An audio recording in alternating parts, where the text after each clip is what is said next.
Muy buenos días, tengan todas y todos ustedes. Bienvenidos a este diplomado en pensamiento crítico electoral. Mi nombre es Juan Abelardo Hernández y el día de hoy, pues vamos a continuar con esta serie de autores que desarrollaron en el mundo jurídico el pensamiento crítico. Esta mañana me acompaña en la moderación y soporte técnico, al igual que ayer, el licenciado Cristian Yavín Medina Cerezo, al cual no le informamos, la verdad, lamento mucho lo que pasó, pero sí debimos de haberlo incluido en el correo y no lo hicimos, pero no volverá a ocurrir, les prometo que eso no va a volver a ocurrir. Bueno, muchas gracias por su paciencia. El día de ayer estuvimos platicando sobre John Dewey, que es uno de los padres del pragmatismo norteamericano. Y pues ciertamente John Dewey era un filósofo, como vimos, pero no era un jurista. Probablemente el primer jurista que se interesa, el primer abogado que se va a interesar directamente en temas de psicología y de pensamiento crítico o de desarrollo del pensamiento, va a ser un juez que se llamó Jerome Frank. Jerome Frank, ciertamente, al igual que muchos de nosotros, pues había crecido con la idea de que precisamente hacer derecho es aplicar la norma jurídica al caso concreto y que lo que hacíamos era prácticamente hacer una adaptación siguiendo la ley tal cual. Sin embargo, hubo un fenómeno en la vida de Jerome Frank que fue muy importante, que fue haber tomado terapia durante algunos meses. Y parece que después de 6 meses de estar tomando terapia psicológica, se percata que el funcionamiento de la mente no es tan diagramático, o sea, no es tan de diagrama, de flujo o de esquema de continuidad, como si fuera una secuencia lógica establecida, sino que se da cuenta que la mente humana a veces hace decisiones sin una lógica estándar establecida, ¿no? Esto creo que es importante decirlo otra vez, si ya lo dije, lo vuelvo a repetir. Nosotros no nacemos lógicos. Nosotros, Daniel Edelman, este gran neurofisiólogo de la Universidad de San Diego, que ya murió, decía, nosotros no nacemos lógicos. Si naciéramos lógicos, podríamos ser matemática. Perdón ustedes.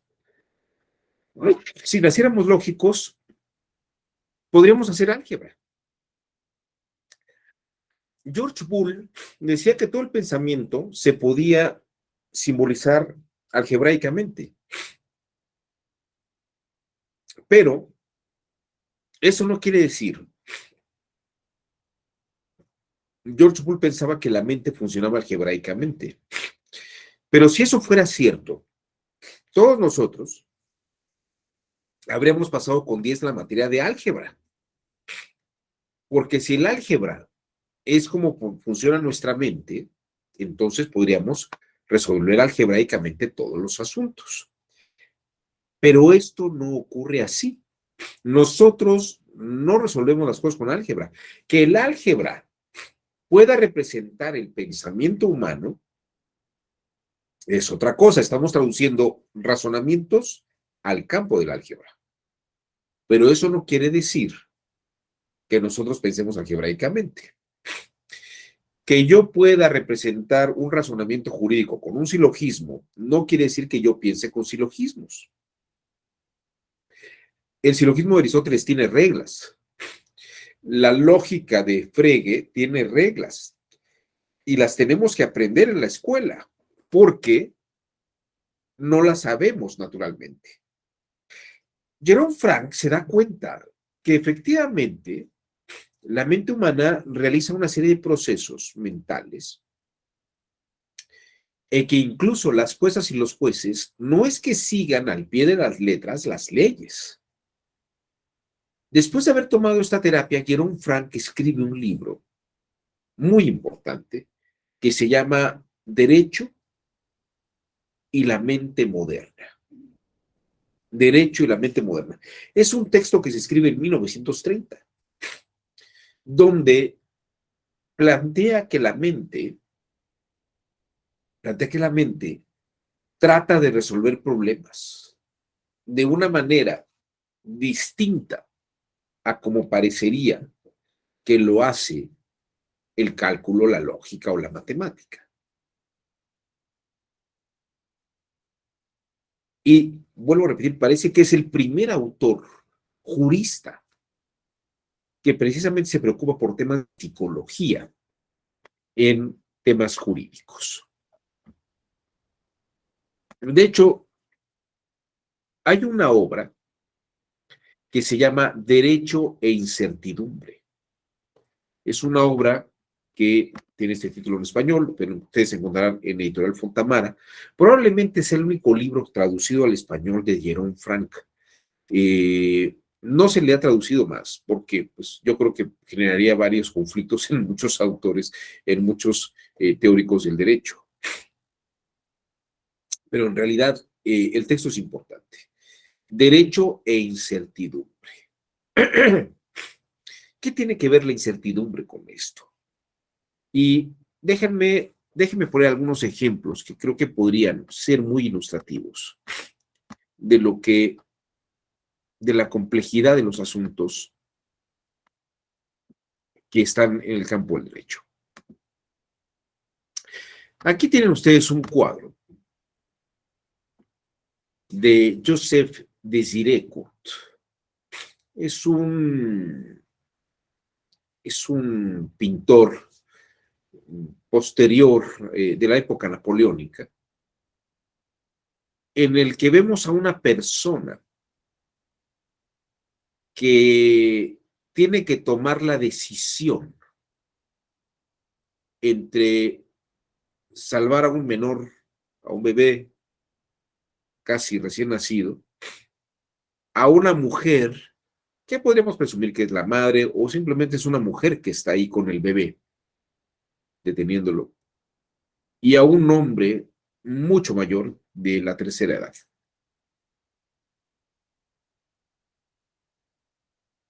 Él está en un lugar a salvo, pero parece que están los demás en una corriente que los arrastra. El cuadro nos evoca una situación en la que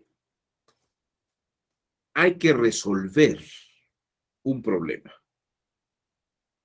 ¿A quién salvar primero en este contexto? ¿Hay un protocolo?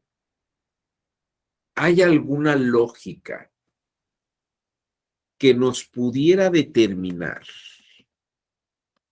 a quién hay que salvar antes que a nadie? Yo sé que es muy famosa aquella frase, mujeres y niños primero,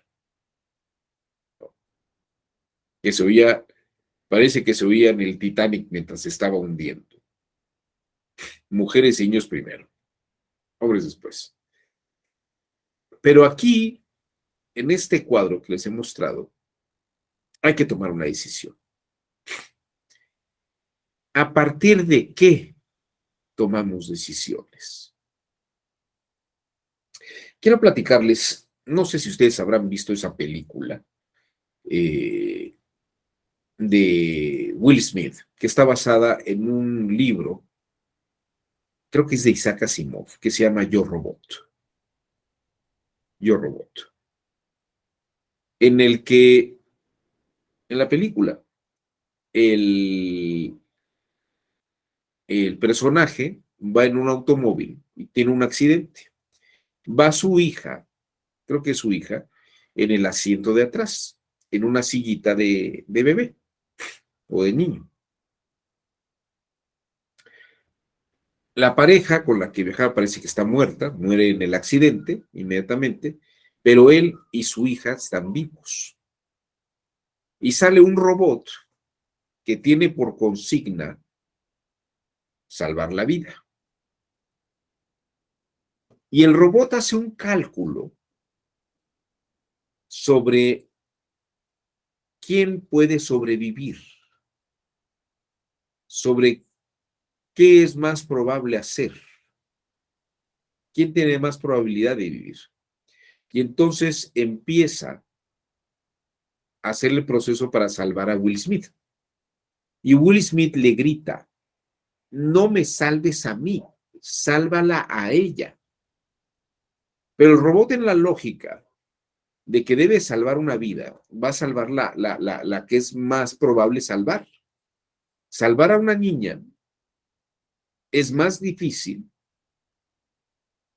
y probablemente pierda la vida de los dos, del papá y la hija.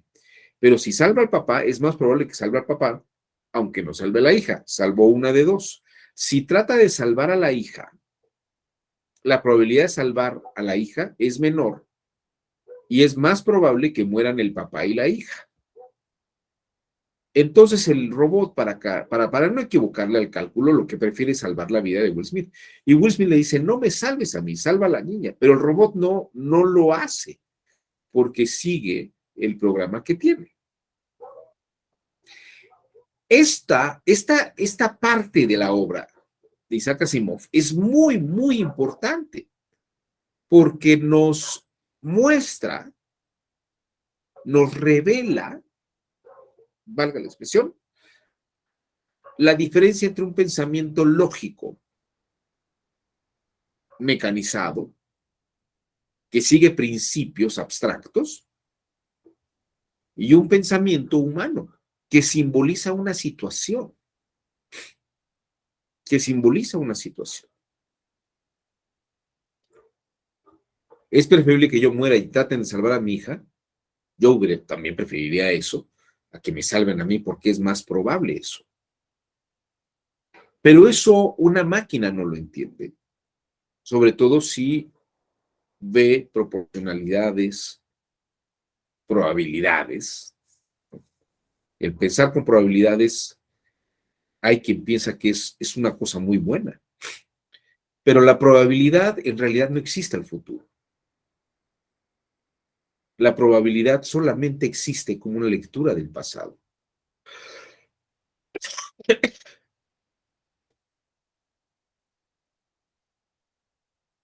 Que algo haya ocurrido muchas veces en el pasado no quiere decir que va a ocurrir en el futuro. Que yo haya tenido 4 hijas al hilo y mi esposa se vuelva a embarazar, no quiere decir que es más probable que vaya a salir una mujer. Cada vez que mi esposa se embarace o que mi esposa esté embarazada, mi probabilidad de que sea niño o niña es de 50%. No porque haya tenido 2 hijas, la siguiente vez que mi esposa se embarace, va a salir una niña. Si yo jugara volados con ustedes, de 3, de 5, por ejemplo, que jugara con Julio César Volados, y ya me ganó 2, en las 2 primeras tiradas me ganó 2, y paramos el juego, podemos decir, no, pues ya Julio César ya ganó, lleva 2 de 5, digo 2 de 3, en 5 tiradas, ¿no? Pero yo diría, pues no, esto todavía no se acaba hasta que se acaba, ¿no? Yo podría hacer los siguientes 3 tiros y ganarlos. Es decir, no hay una certeza en la probabilidad del futuro. La certeza es sobre lo que pasó en el pasado. Esto quiero que se vea, porque Jerome Frank precisamente se da cuenta de que no hay una forma sistemática y racional que pudiera resolver todos los asuntos jurídicos. De hecho, a partir de Jerome Frank, por ejemplo, las escuelas en Estados Unidos cambiaron su forma de enseñar el derecho. Y aquí es donde me gustaría comenzar la sesión del día de hoy.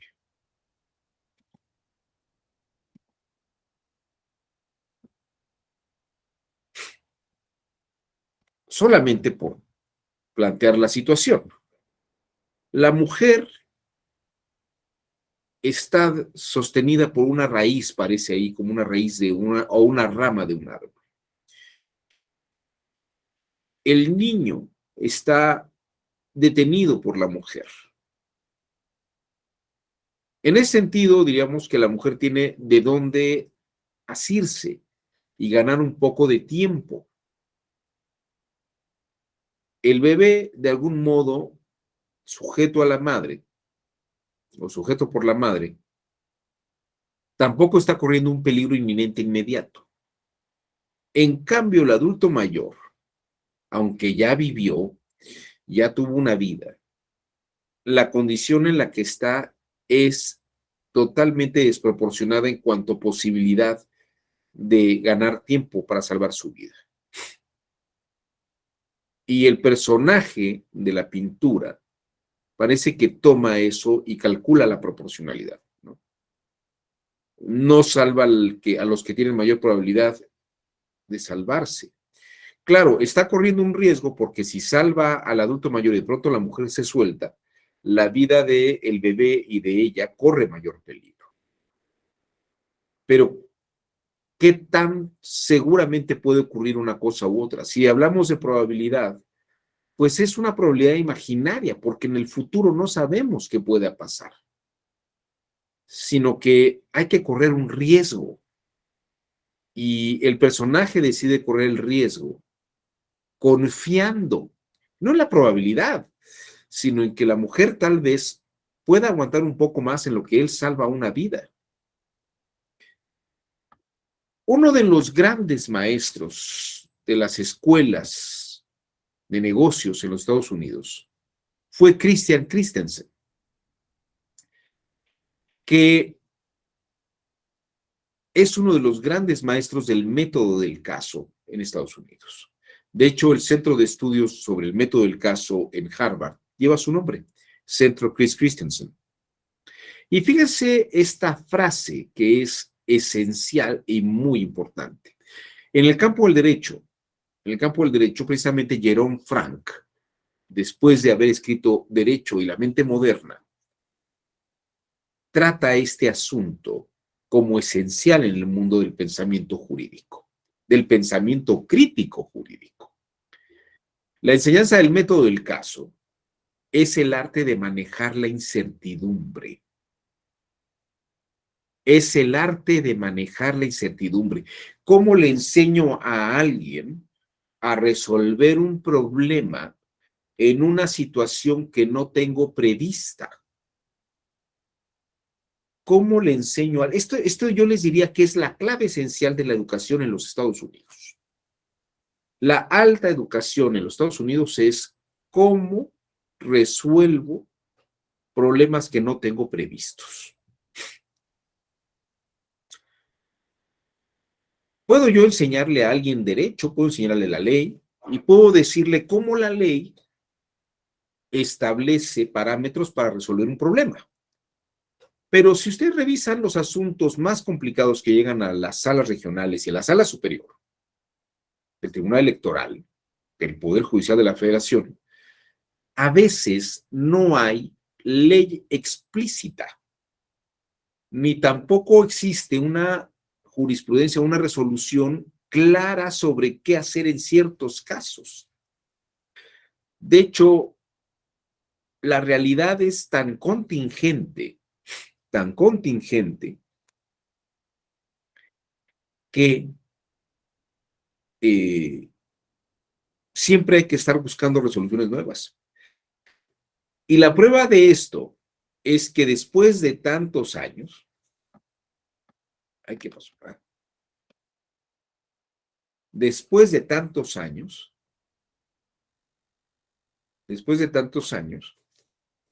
sigue habiendo sala superior, sigue habiendo salas regionales, sigue habiendo Suprema Corte de Justicia y sigue habiendo tribunales. Porque si los asuntos ya tuvieran un tope y un límite para resolverse y ya se estuviera todo resuelto, pues ya no haría falta tener estos tribunales, ¿no? Y esto quiere decir que siempre está ocurriendo que nos enfrentamos a una situación de incertidumbre. Siempre estamos en una situación de incertidumbre.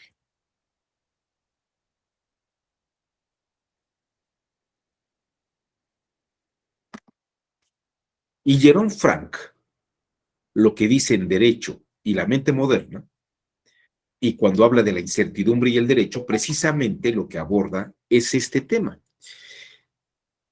¿Cómo nos estamos enfrentando a situaciones nuevas todo el tiempo? Y aquí es donde les diría que se debe ejercitar el pensamiento crítico. Mientras que John Dewey, el filósofo, nos habla de la educación progresista, que hay que ser más participativos, que la mente no aprende todo de una manera tan literal y tan a rajatabla como lo que está en un manual y en un libro y hay que aprenderlo. Frente a eso, Jerome Frank lo que dice es, hay que desarrollar una mente crítica, hay que desarrollar una mente que sepa resolver en la incertidumbre y en las situaciones de contingencia, ¿no? Situaciones que no son fáciles de discernir ni de resolver. Y en este punto debemos pensar en tal vez una metodología, si existe una metodología para ello. Para poder, bueno, Jerome Frank, este es el tema que plantea. Hay que enseñar y hay que desarrollar estas destrezas y estas habilidades. Hay en los Estados Unidos, a partir de eso, el método de Jerome Frank, el método educativo del derecho, pasó de revisar las sentencias a solamente presentar la problemática o presentar la situación de problema a resolver, como si le llegara a cualquier secretario o secretario de estudio un asunto, ¿no? Yo les podría decir, y creo que ya lo he dicho aquí, pero lo vuelvo a repetir, me ha tocado ver en algunas escuelas donde se utiliza el método del caso, que se les presenta la situación tal como llega al área jurídica o al tribunal, y las y los estudiantes tienen que ver cómo lo resuelven. De hecho, creo que el modelo educativo de Tecnológico Monterrey trabaja en esa línea. Trabaja en esa línea. Creo que ahora los estudiantes les dan proyectos para que resuelvan sobre temas jurídicos. No sé qué tanto esté funcionando, pero sé que es un proyecto de vanguardia y es una cosa muy interesante. Creo que se parece más a la educación en los Estados Unidos que a la educación que pudiéramos tener en México, ¿no?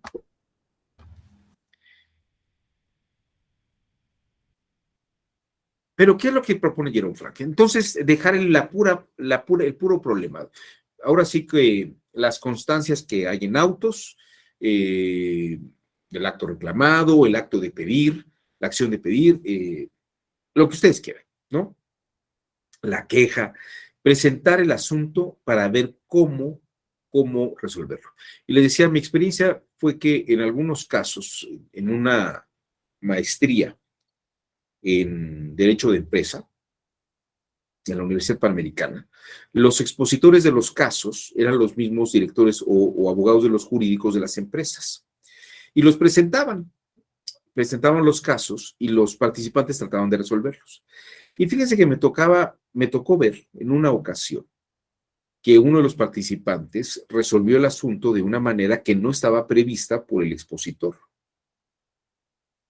Y el expositor le dijo, qué interesante, yo jamás pensé en esa posibilidad.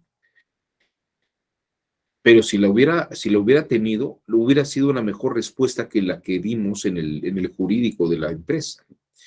Y le ofreció trabajo a esa persona para trabajar en la empresa, curiosamente. Fue una cosa muy, muy interesante, muy interesante. Porque, ¿qué quiere decir esto?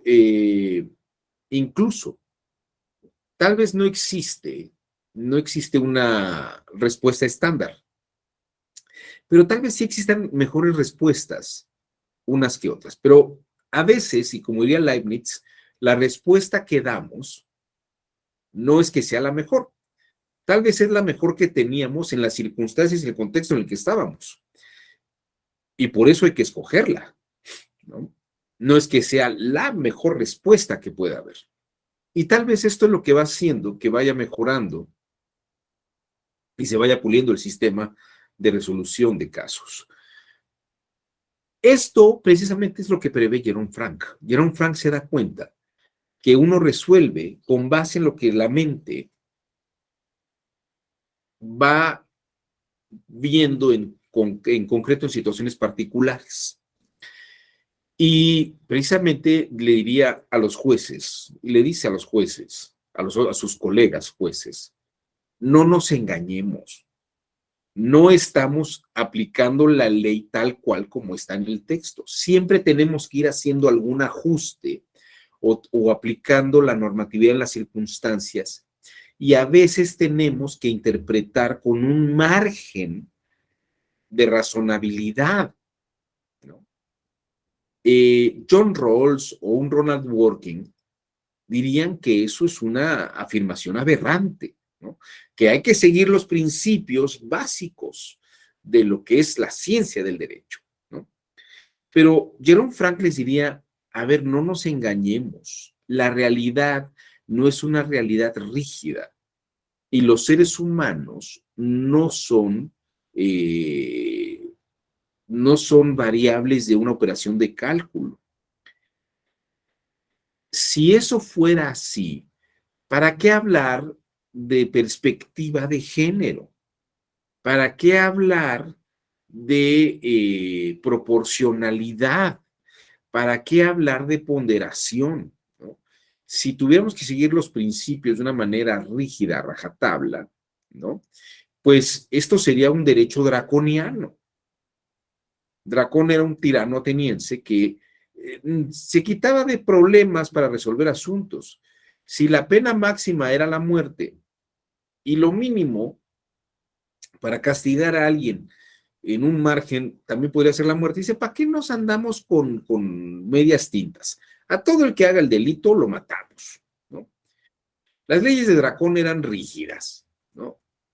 Y para no entrar en disquisiciones jurídicas, todos iguales.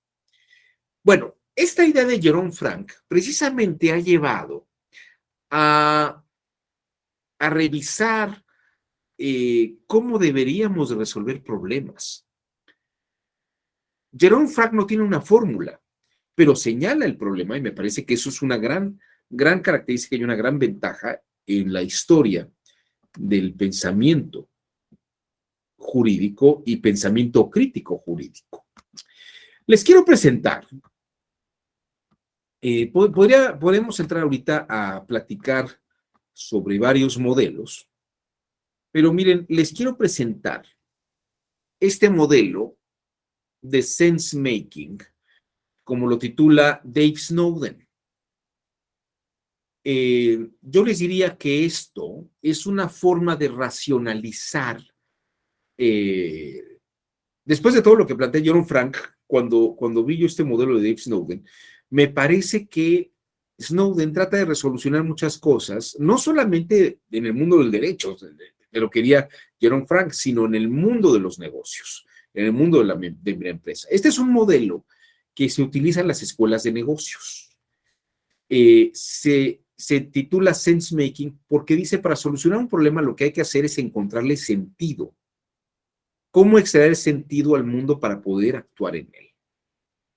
¿Cómo extraer sentido al mundo para poder actuar en él? ¿No? ¿Cómo saber lo suficiente para poder actuar en el mundo? ¿Cómo saber lo suficiente para poder actuar en el mundo? Y Snowden utiliza lo que él llama el marco cinefin, ¿no? La palabra cinefin es una voz galesa que significa hábitat y habla del entorno en el que hay una situación, el entorno en el que hay una situación.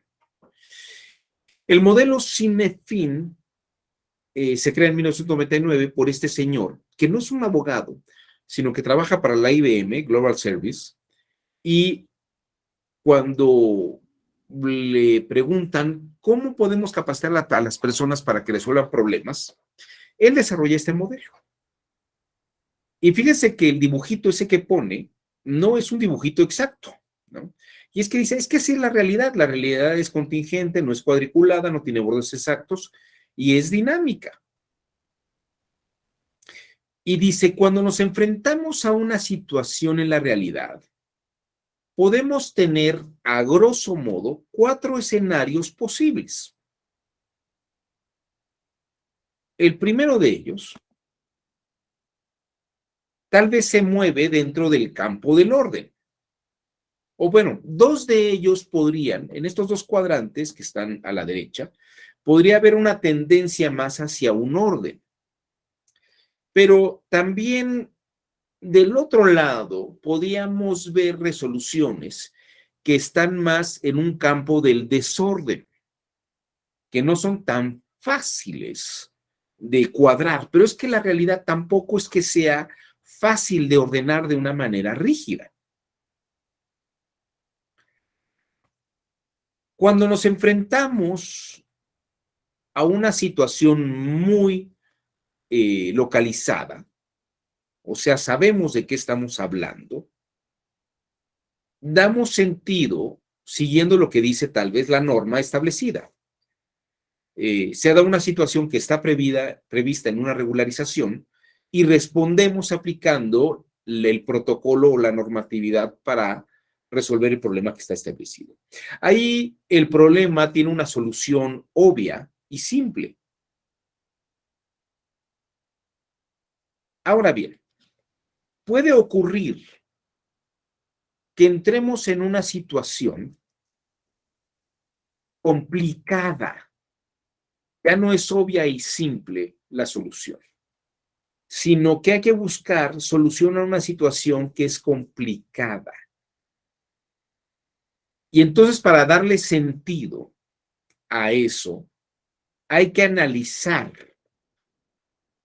a qué nos estamos enfrentando. Fíjense, son pautas para que el pensamiento crítico resuelva problemas. Desde lo más sencillo que es seguir la indicación del protocolo o la norma, resolver el problema obvio y simple. Pero cuando entramos en el campo de lo complicado, la mente crítica tiene que resolver el problema que no está tan claramente, obviamente y simplemente descrito en la norma. Sin embargo, puede concebir que hay incógnitas que tal vez para él son desconocidas, pero para otros no. Y podría acudir a la práctica de expertos, preguntarle a otras personas si han tenido situaciones como estas y cómo las resolverían o cómo las han resuelto. Y en esa situación, dar una respuesta. Se le da sentido analizando la situación con pares o con precedentes y se le responde al problema complicado con esa forma, que para nosotros era desconocida, pero para otros tal vez no, porque hay una experiencia presentada. Luego dice Snowden, estas serían como el campo de lo que es ordenado, pero luego podemos entrar en el campo de lo que no está ordenado. Y entonces podríamos encontrarnos con problemas no complicados, complejos, dice Snowden, donde no tengo protocolos claros, normatividad, no tengo a nadie que se haya enfrentado a esa situación, pero la complejidad, aunque estoy en una situación que no he conocido, y que nadie ha conocido, puedo, de algún modo, analógicamente, responder con algunas cosas que se parezcan. Le puedo dar sentido al problema con algunas cosas parecidas, no que alguien ya resolvió, sino con la experiencia de otros, tal vez sacar denominadores comunes o ver cómo se resolvieron aquellas cosas y decir, bueno, tal vez si ensayara o probara hacer esto que nadie ha probado, en este caso sí lo podría resolver, ¿no?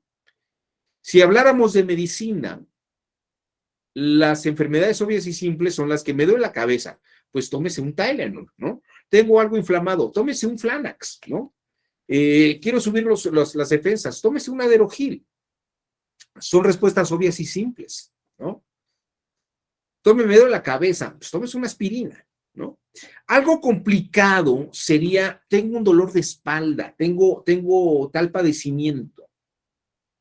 Ah, mire, su padecimiento no tiene una respuesta directa, hay que analizar, vamos a hacer estudios, ¿no? Vayas a hacer una prueba de sangre y sobre lo que usted vaya presentando, pues voy a ver quién ha trabajado cuadros clínicos como el que tiene usted y voy a utilizar una recomendación para darle una solución a eso. En una situación compleja, me topo delante de una enfermedad que no conozco. Por ejemplo, el COVID-19, ¿no? Es un virus, pero no como todos los virus que han sido conocidos. Es un virus nuevo, como cuando apareció el VIH, el virus de inmunodeficiencia adquirida. No había existido nunca un virus de ese tipo.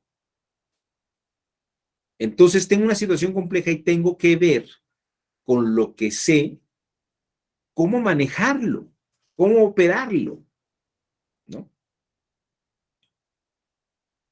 Y puedo hacer pruebas. Tal vez puedo hacer una resolución que responde al asunto. Pero fíjense que Jerome Frank hubiera querido una cosa sistemática en ese sentido, pero esto es precisamente no Jerome Frank, pero es una consecuencia de los planteamientos de Jerome Frank.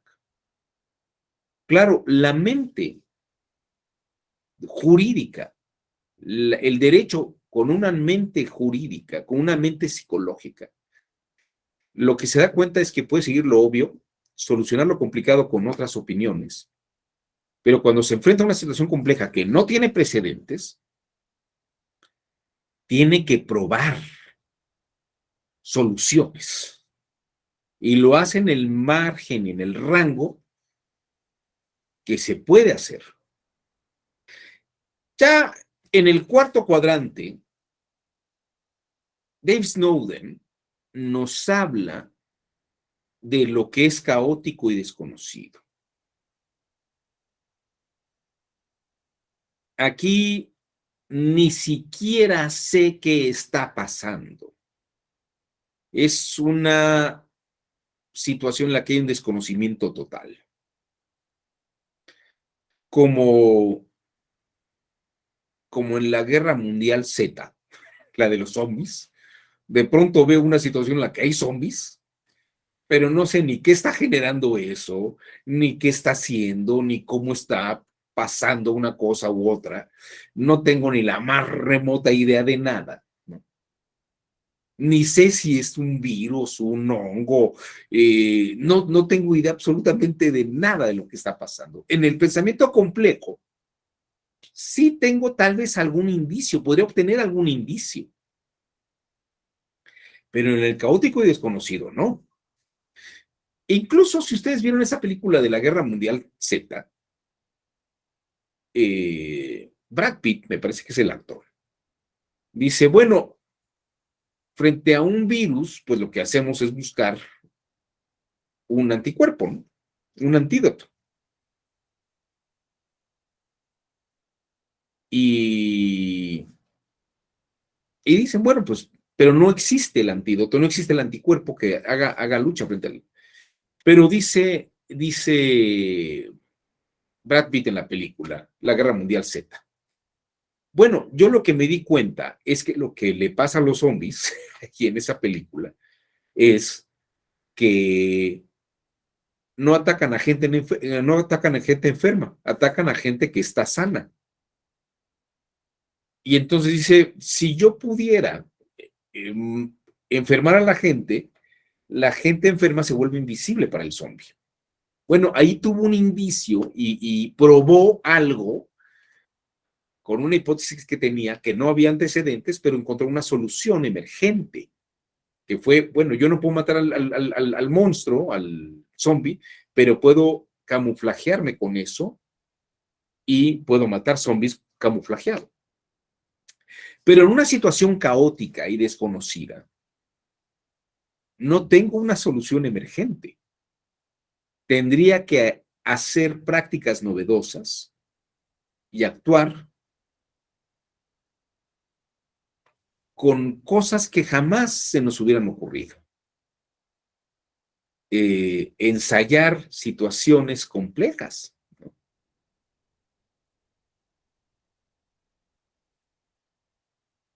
Aunque no sabemos exactamente. Hay otra película que se llama El Día de la Independencia, que precisamente plantea situaciones que nunca habíamos previsto, ¿no? Pero ni siquiera complejidades, porque llegan unos extraterrestres y nunca en nuestra historia había habido un contacto con extraterrestres, ¿no? Hombre, que hubiera llegado gente de otra parte de la Tierra, como los que vienen de un continente a otro, pues eso sería una situación compleja, pero siguen siendo seres humanos y podemos entender a los seres humanos. Pero cuando llegan los extraterrestres que no son tan humanos, sino que parecen langostas, es una situación caótica y desconocida. Y entonces, pues, ¿qué hacemos? Pues, ¿qué tenemos? Pues, tira una bomba atómica, a ver si funciona, ¿no? Pero no es una respuesta racional, es más bien una práctica novedosa de a ver si nos funciona. Y después de que tiraron la primera bomba atómica y se vieron que no sabía nada, pues no, dicen, esa no es una solución, hay que pensar otra posibilidad. Bueno, Dave Snowden, esto es lo que plantea. Si me preguntan cómo se aplicaría esto en el campo del derecho, pues, por ejemplo, un problema que está previsto en la ley es como lo que Herbert Lyon, Adolphus Hart, este jurista norteamericano, llamaría darle una solución a un caso fácil. Es algo que está previsto en la ley y darle una respuesta clara y simple. Aplica la ley tal cual. Bien, si tuviéramos una situación jurídica complicada, ahí sí nos vamos a los precedentes y a la jurisprudencia, donde pues tal vez nosotros no sabemos, pero alguien más ya ha resuelto este asunto en una sala o en la sala superior se ha resuelto y podemos utilizar esa respuesta para aplicarla. Tenemos la jurisprudencia y podemos ver cómo se ha resuelto en otros casos o cómo se ha probado que casos complicados sean resueltos aunque no están previstos en la ley. El caso complejo, aquí habría que buscar precedentes o casos clínicos en situaciones que son desconocidas, tal vez incluso tesis aisladas. No hay jurisprudencia, no ha habido, ha sido la opinión de un tribunal o una opinión, un voto particular que se dio en una sala, tal vez, ¿no? Y esto tal vez puede ayudar a resolver un problema complejo que no había sido previsto en las condiciones en las que se estaba dando. Y bueno, tal vez en el campo del derecho no existen temas caóticos o desconocidos totalmente, porque el derecho se mueve siempre en el campo de las relaciones humanas. Tal vez, tal vez si encontramos una tecnología nueva, pero a final de cuentas, esta tecnología nueva que aparece hasta donde ha aparecido, siempre se ha encontrado en los parámetros relevantes, ¿no? Antes se hablaba de contratos hablados, luego de contratos escritos, luego de contratos por teléfono, luego contratos por fax, contratos por teléfono celular o contratos por vía digital. A final de cuentas, es otra forma de hacer lo mismo. Entonces, la complejidad, pues en realidad solamente tendría que buscar una forma análoga a aquello. Y esto podría ir sentando precedentes de tal modo que pudieran acabar siendo jurisprudencias o resoluciones. Este modelo que les acabo de mostrar de Dave Snowden se parece al modelo BUCA que utiliza el ejército de los Estados Unidos.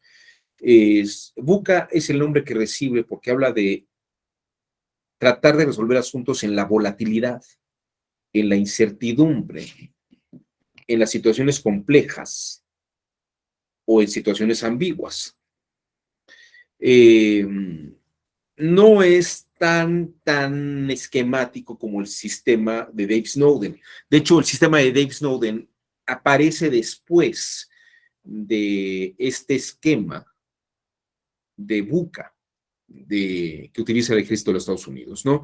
Que ve incertidumbre, situaciones de volatilidad, cuestiones de complejidad y ambigüedad. Dave Snowden me parece que todavía es mucho más esquemático en ese sentido.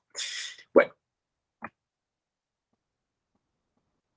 en síntesis, Jerome Frank lo que plantea es esta situación.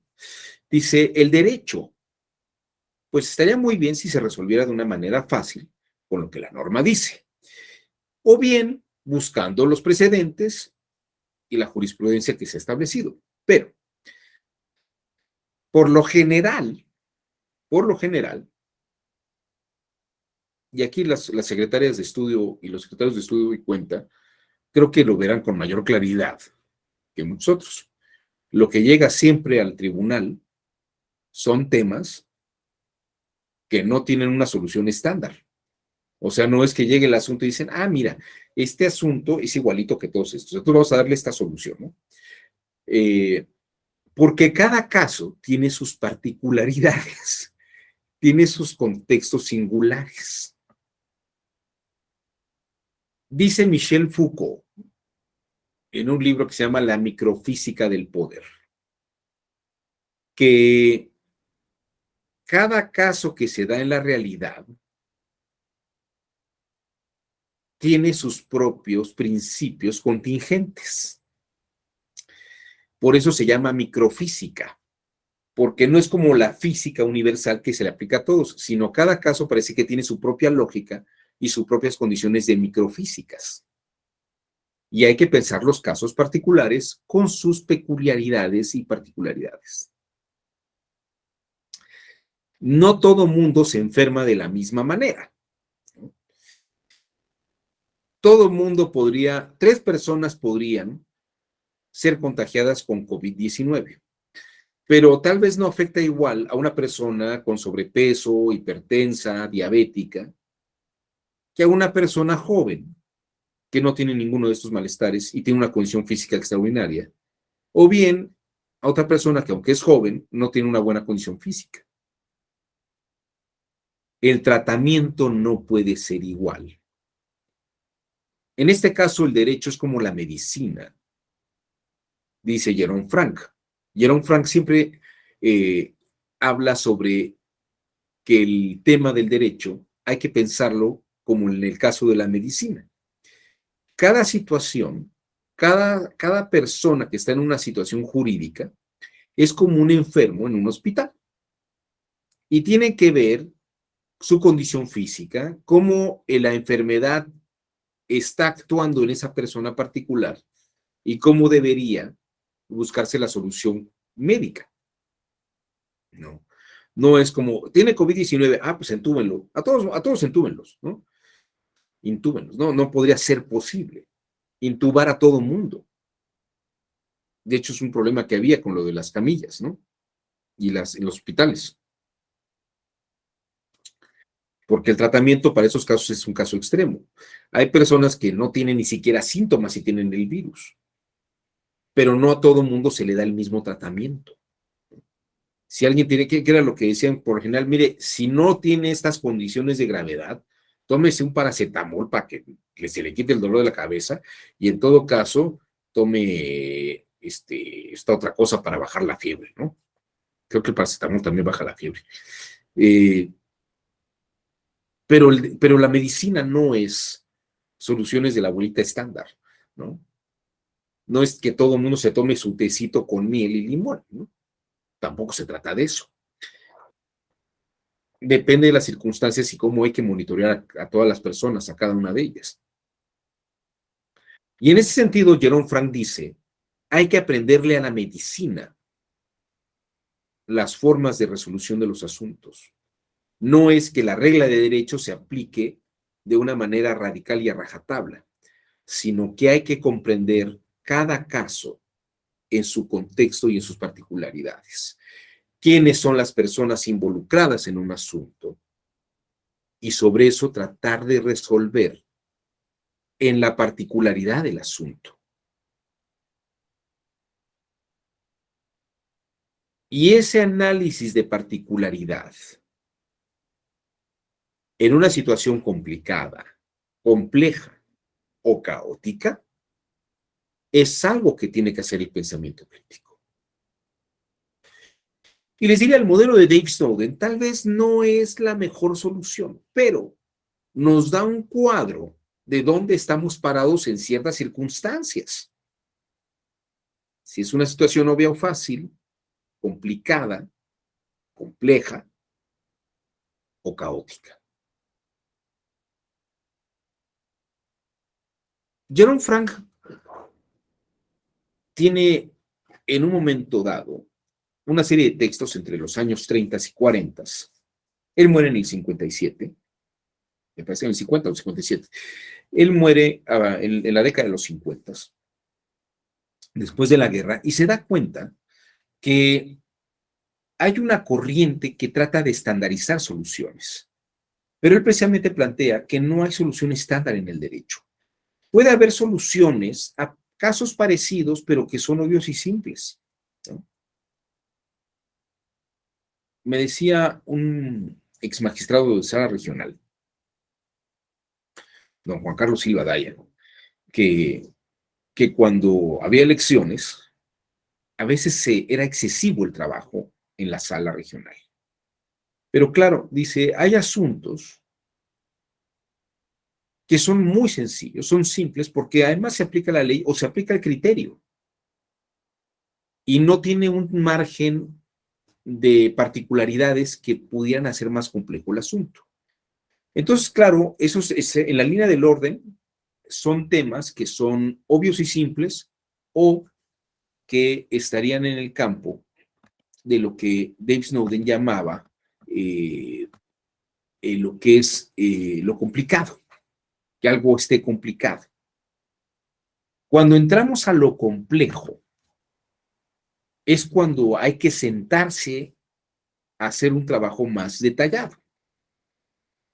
Y precisamente decía a dos o tres secretarios y secretarios que tenían menos experiencia, se les turnaban los asuntos que eran más obvios y simples o que en lo complicado tenían los precedentes, los criterios y sobre eso resolvían. A las secretarias y secretarios que tenían más experiencia se les daban los problemas complejos, porque ahí hay que hilar más fino, hay que hacer un trabajo más delicado, hay que ver los contextos.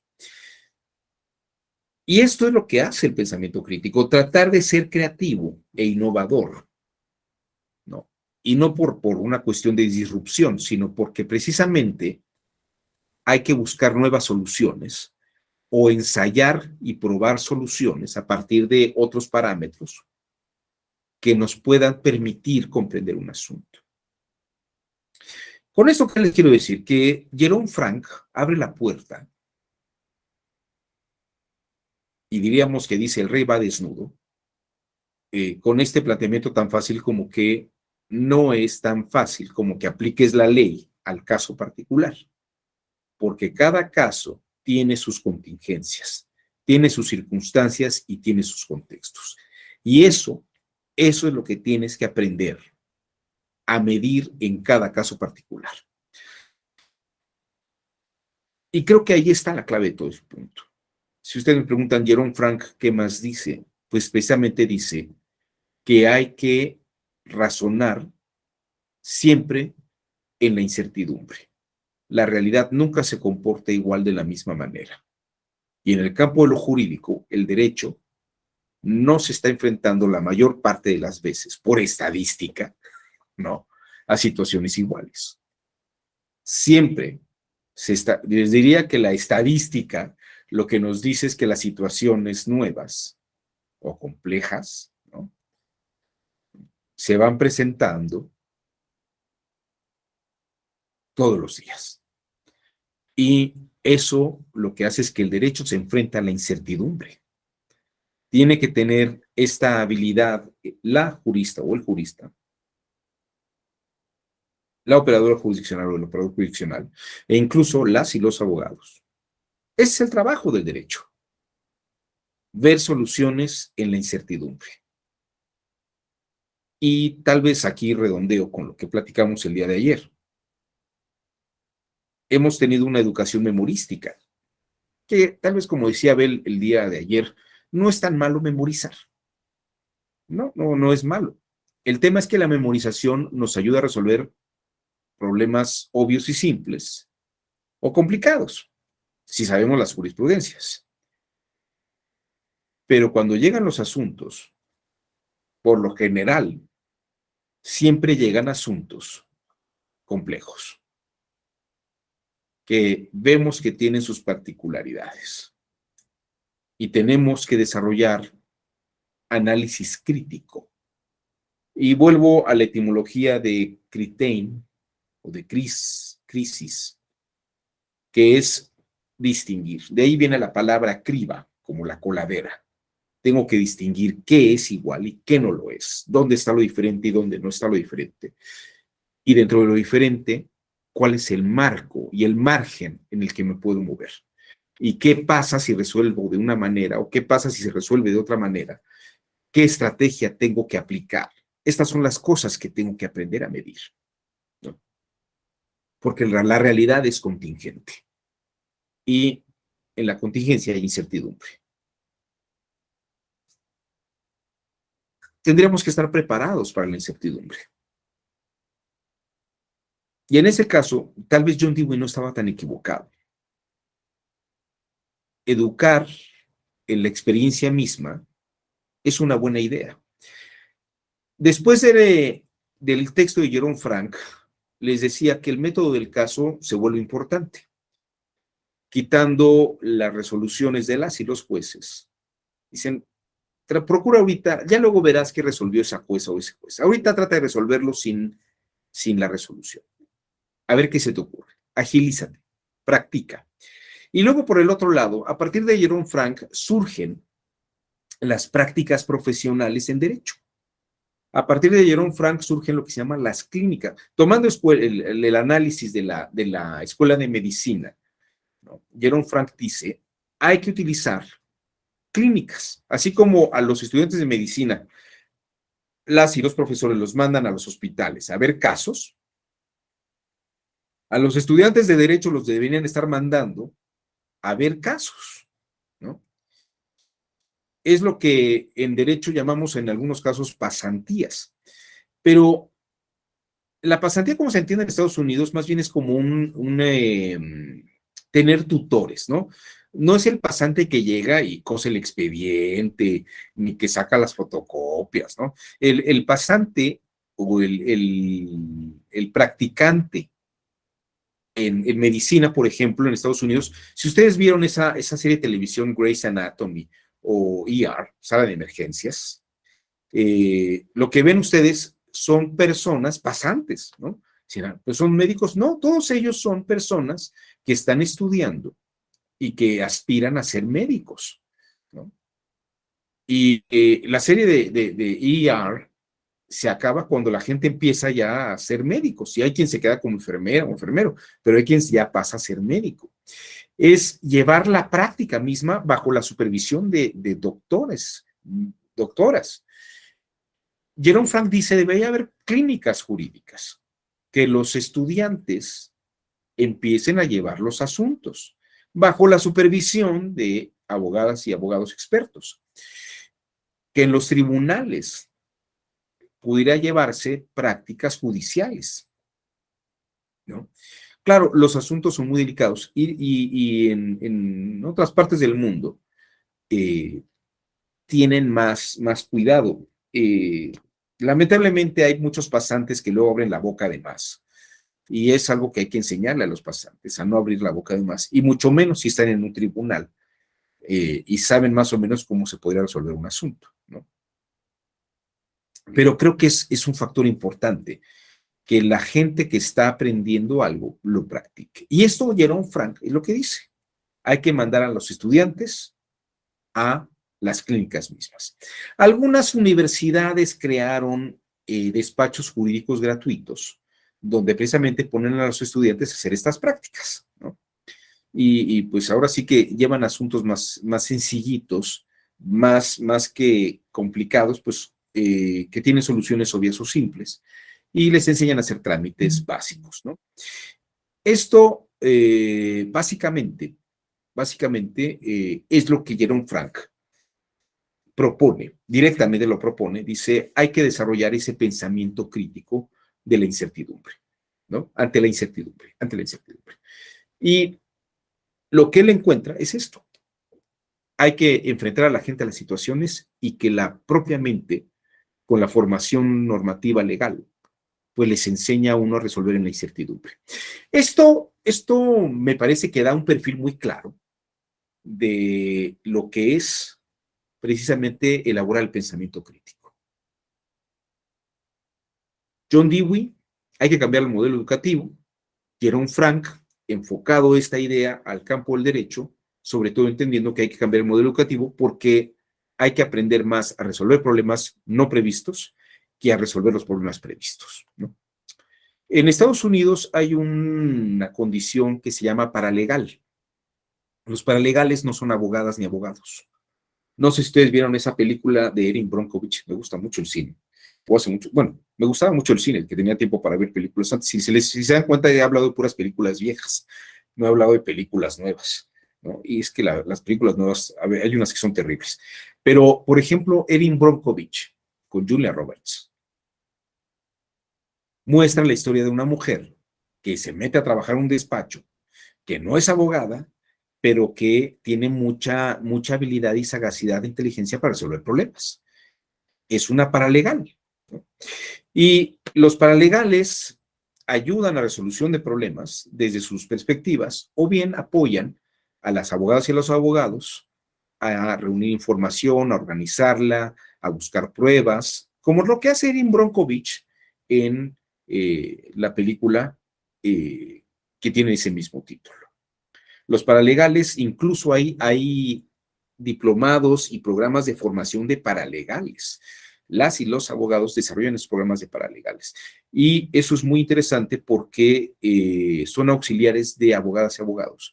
Y tal vez en algunos tribunales deberíamos pensar en esas condiciones paralegales que podrían agilizar mucho el trabajo. De hecho, hay gente que no son abogadas y abogados, pero están en los tribunales, en las ponencias, y que precisamente ayudan, aunque no son abogadas, pero ayudan mucho en el trabajo, estas personas, a hacer estas cosas.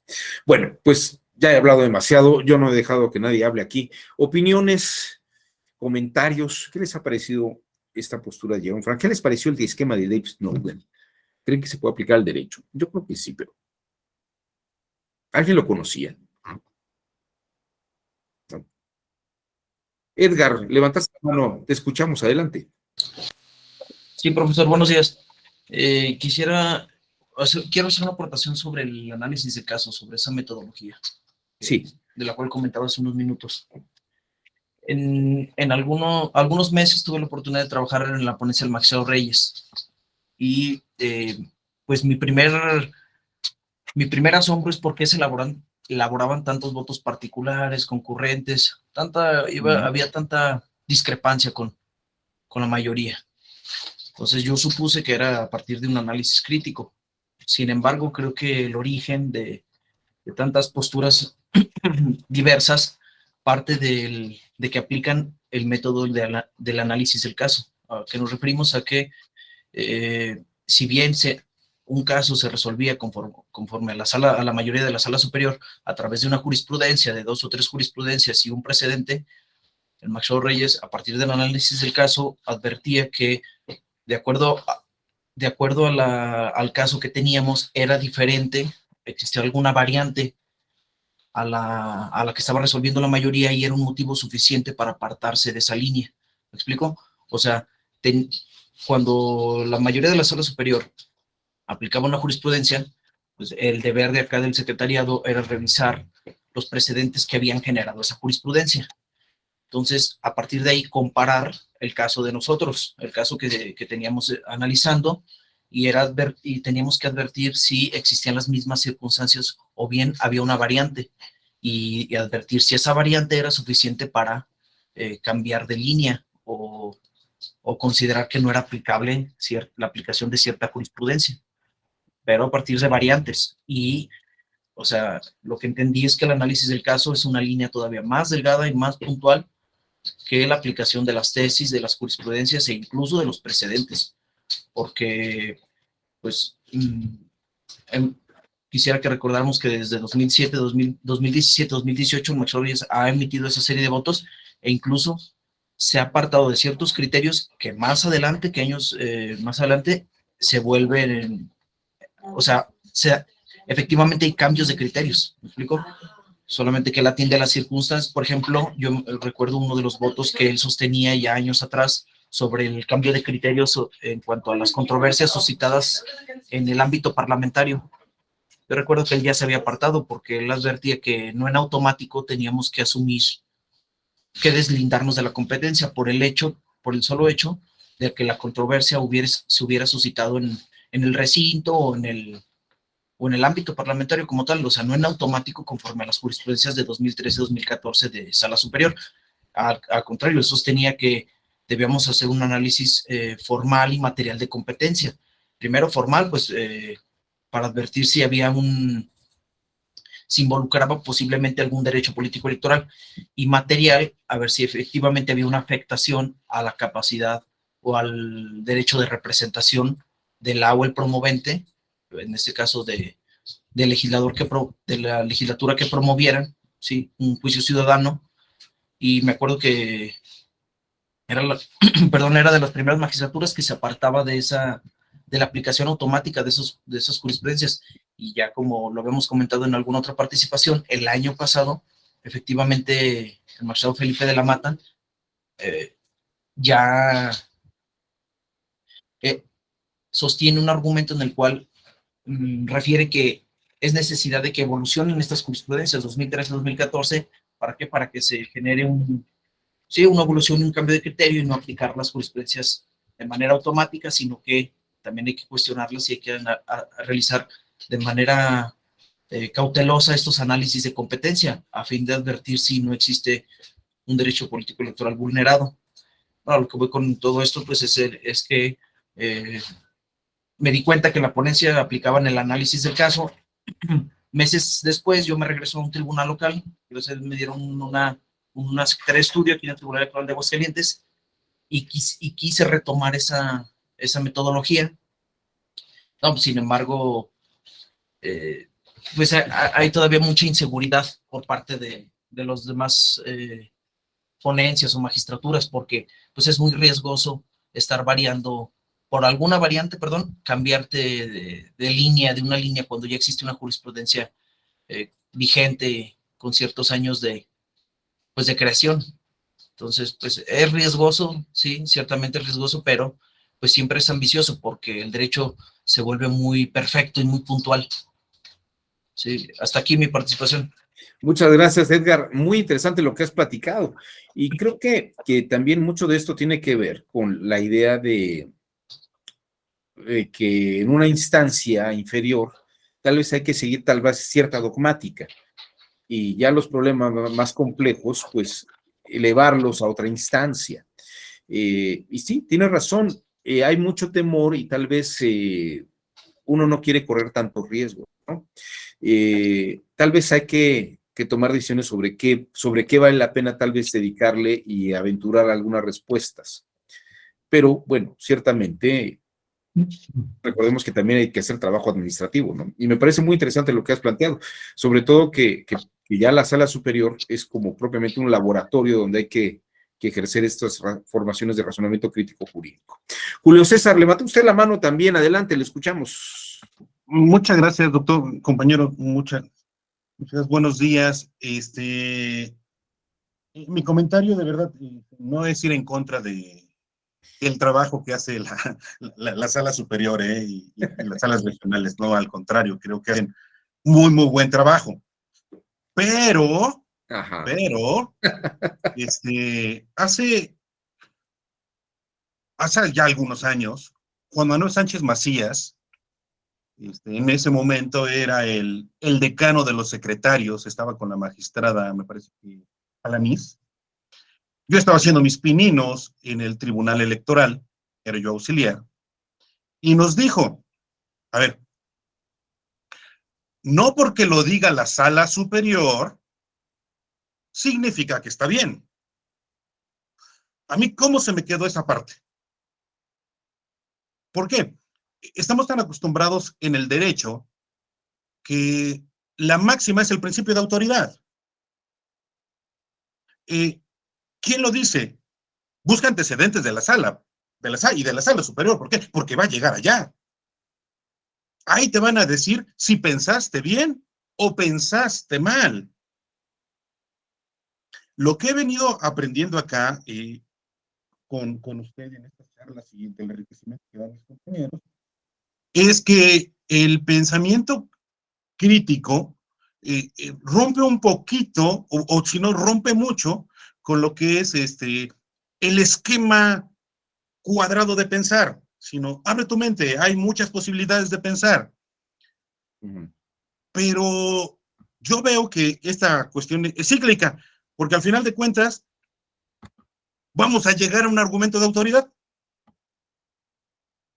¿A qué me refiero? Yo trabajé en un tribunal local.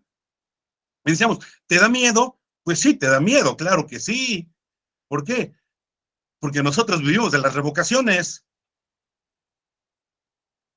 El tribunal de alzada nos revisa y nos dice, pensaste mal, estás mal, así no se hace como yo digo.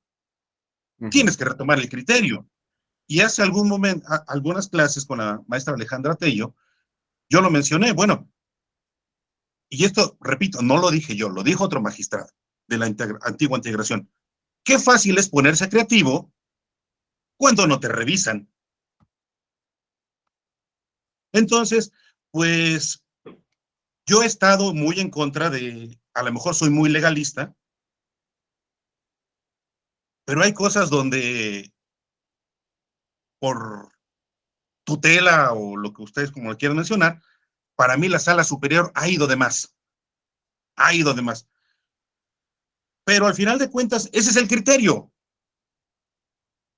Y esa va a ser la verdad absoluta hasta que no lo cambien. Y todos los de abajo se van a tener que ceñir.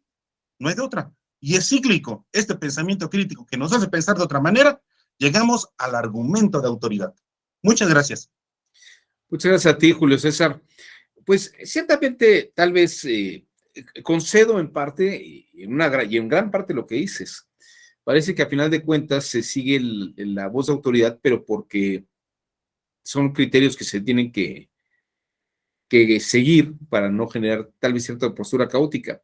Aunque creo que cuando se han dado los casos, y yo creo que es interesante, porque cuando a mí me tocó ver a compañeros o compañeras que estaban presentando dando cuenta de lo que van haciendo, me llegó la ocasión de ver, en más de un par de ocasiones, que le hacían ver a la magistrada con la que trabajamos puntos muy delicados, que la llevaban a replantear, y a la hora que iba a la sesión, incluso si eran tan buenos los argumentos, se podía cambiar el criterio. O sea, se animaban a cambiar el criterio. Yo creo que esos casos no son los más, pero sí son los que llega a ver en algunas circunstancias, ¿no? Entiendo mucho la postura y la posición que tomas. Tienes atrás de ti la escuela de Atenas, donde Aristóteles y Platón se la pasan debatiendo y precisamente discutiendo sobre si es el topus Uranus el que rige la Tierra o está el principio en la Tierra misma, ¿no? Edgar, Alejandro, levantaste nuevamente la mano. Con tu participación nos vamos porque ya estamos sobre el tiempo. Adelante.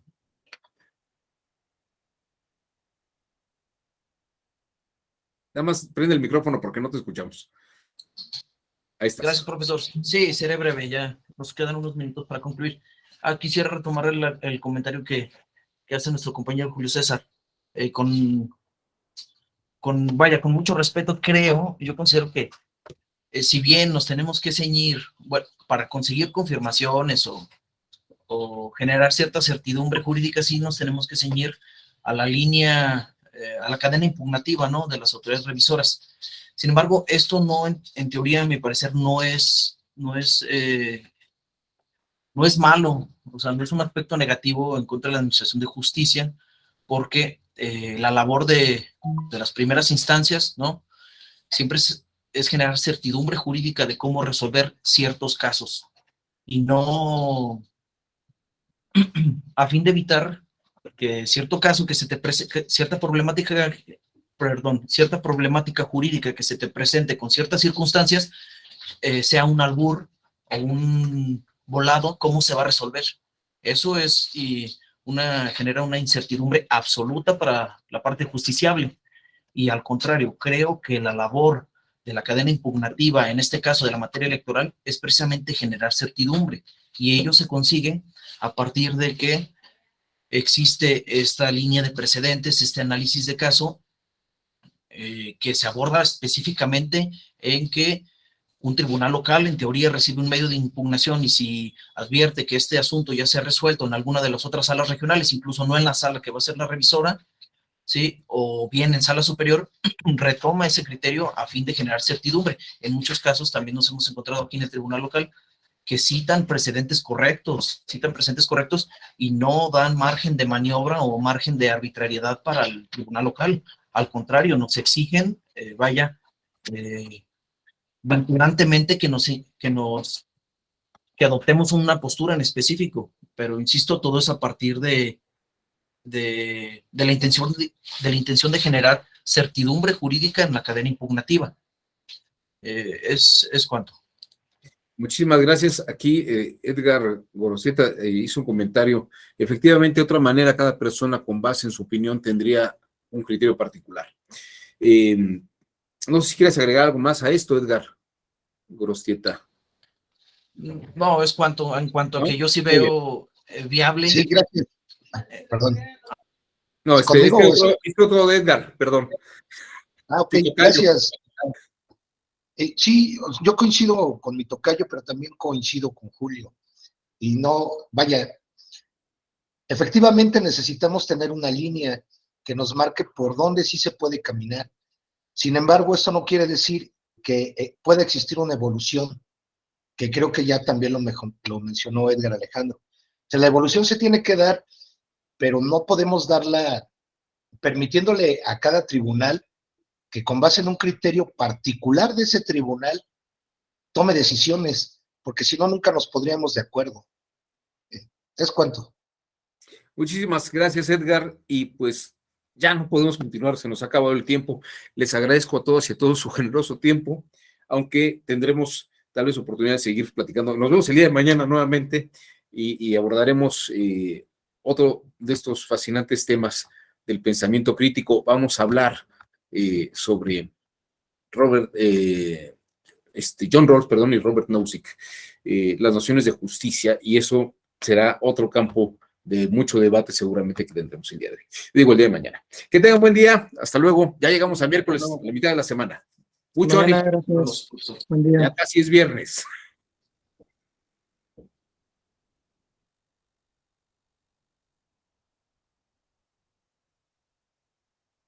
Muchas gracias a todos por sus comentarios.